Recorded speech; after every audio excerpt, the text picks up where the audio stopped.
What's up, guys? Thanks for tuning in. What I have here today is a fly tying video, and what I'm going to show you how to tie is a game changer minnow.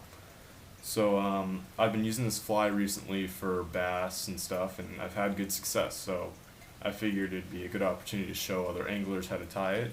And yeah, it's a fun fly to tie. So to start out with some of the stuff we'll need, you'll need some turkey flats for the tail, and minnow body wrap, body fur, maybe some stick-on eyes or something like that, super glue, a brush, and that's pretty much it. Oh, and you will need length shanks, certain lengths, usually range from 3/4, ½ inch to an inch and a quarter. So let's go ahead and get into starting to tie this fly. Alright, so I'm going to go ahead and I'm going to take the first shank. This is a 3/4 inch shank. I'm going to be tying a smaller game changer minnow. Usually, you can make them all different sizes, but I'm going to go with the smaller one today. So I'm just going to simply get this guy in here. And then you're going to take your thread and start wrapping the shank closed.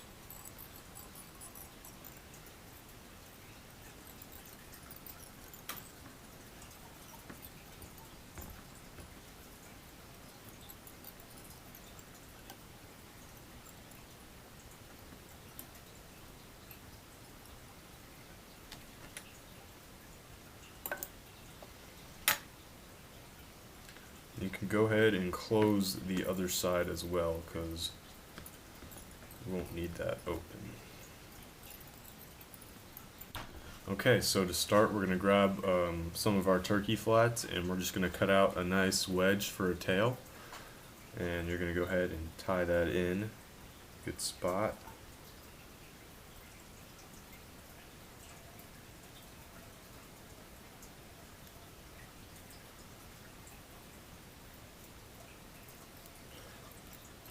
That should be good.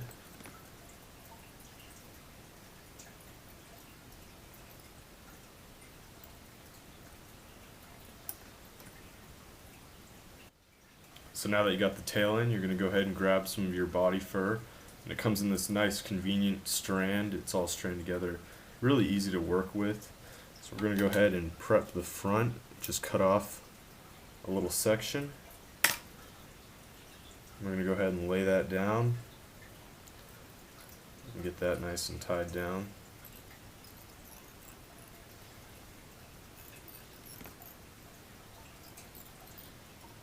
Right up to the tail.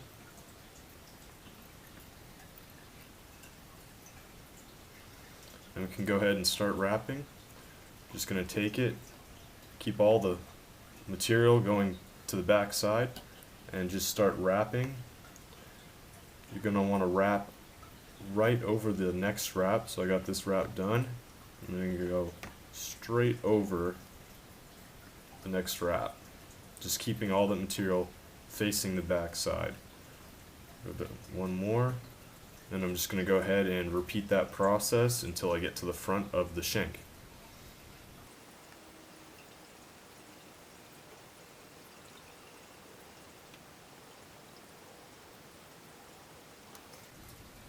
Okay, so now that I'm at the front, I'm just going to go ahead and kind of split the material right here and go ahead and do a couple wraps. Oops.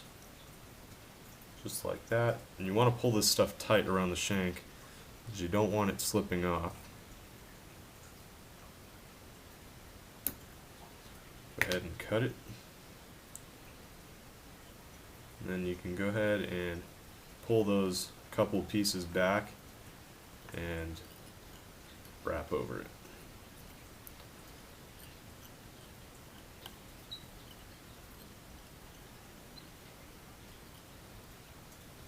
Okay, so you got the first section done. Now you can grab your whip finish tool and just go ahead and whip finish that first shank. Okay, so I finished the front of this first shank. Now I'm just going to take some regular super glue and glue down the head of this shank.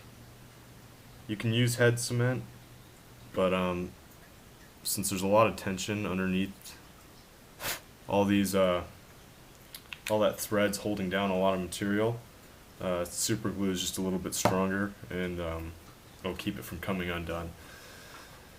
So we're going to let that dry and move on to the next one. Alright, so the glue's pretty much dried up, doesn't really take that long, and you just go ahead and take your brush and just kind of get all the material to kind of combine together a little bit.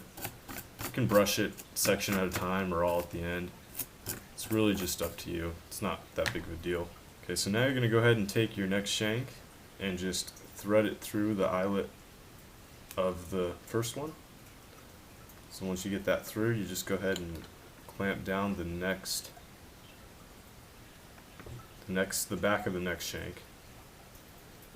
Just get that in there tight.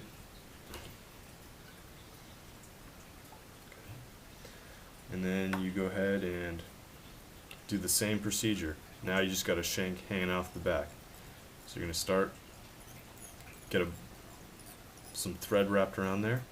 I'm going to go ahead and do some tight wraps and really try to close down this shank.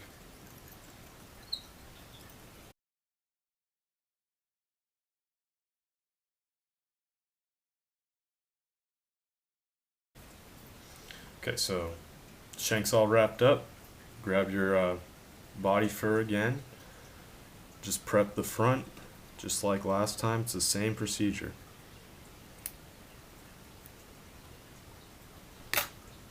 So you go ahead and cut some back, lay it on there, tie it in,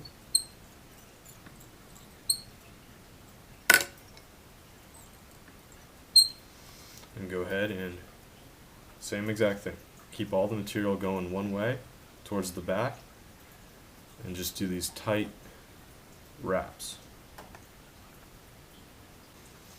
Okay, so I got the two shanks together and I whip finished that and glued it off and gave it a little comb.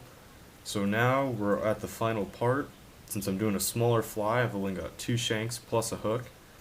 So once you get to the hook, what you want to do is go ahead and find some thick mono. I've got 30-pound test right here, and you're going to go ahead, that's how you're going to bind the rest of your shanks to your hook. So you're going to go ahead and give it a quick thread wrap.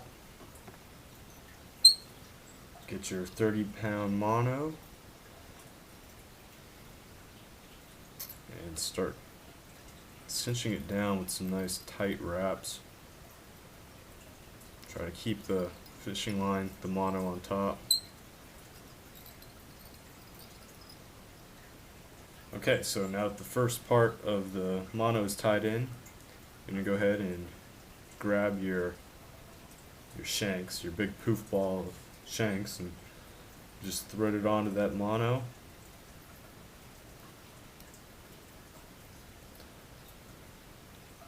And then you just want to have it so there's just a small little loop right on the back, just like it would be the back of the shank.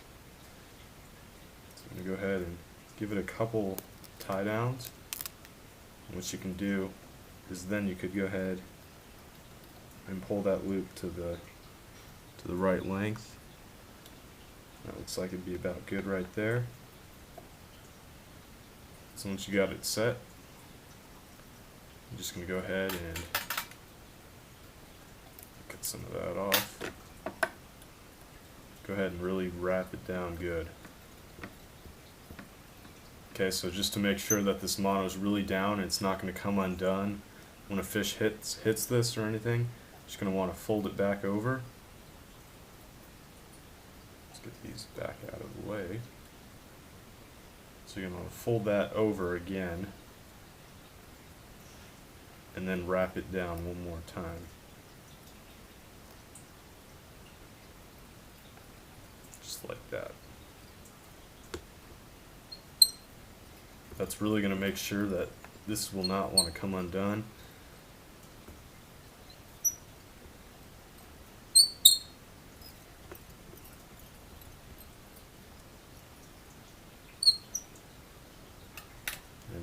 ahead and trim the rest of that off, and you're ready to go ahead and do the final wrap.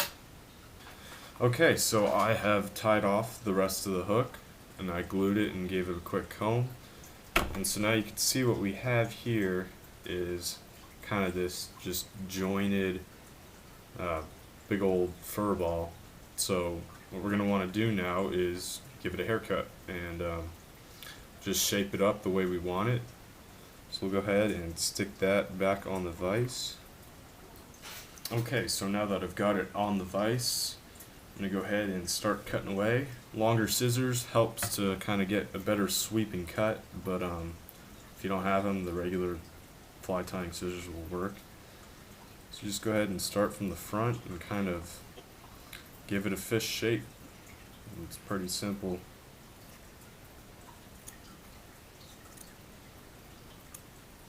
And don't forget about your tail at the end that we tied. I want to look out for that because we're going to cut away all that fur that's covering it. Okay, so now that I've got it all trimmed out, you can see it right there.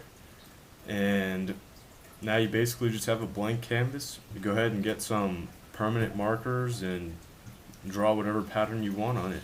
So I'm going to go ahead and do that now and I'll get back to you. Okay, so I went ahead and marked it up, and as you can see I kind of went with a fire tiger kind of pattern. So this is more going to be used as a bass fly than trout fly, but either way, you can do many options, whatever you want. And another great thing about the fly is it can be used towards any type of fish that eats other fish. So, I'm mainly going to be using it for trout and bass, but other anglers might find it for better purposes. I know that some people will make the full-length version of this fly and go ahead and go for calicos out in the surf. So I hope you guys found this fly tying video helpful, and if you have any comments, leave them down below. So before I end this video, I just kind of wanted to touch base on some videos that I plan on coming out with soon. I'm going to be doing a bass fly fishing video, and also videos off my kayak that you guys have seen from the motorized kayak video. I actually took it out once already. It did its maiden voyage, caught a bass, but totally screwed up on recording it, so wasn't able to post the video. But like I said, I got some videos in the books, and it's a matter of executing, and they should be out pretty soon. So stay tuned, guys, and I'll see you next time.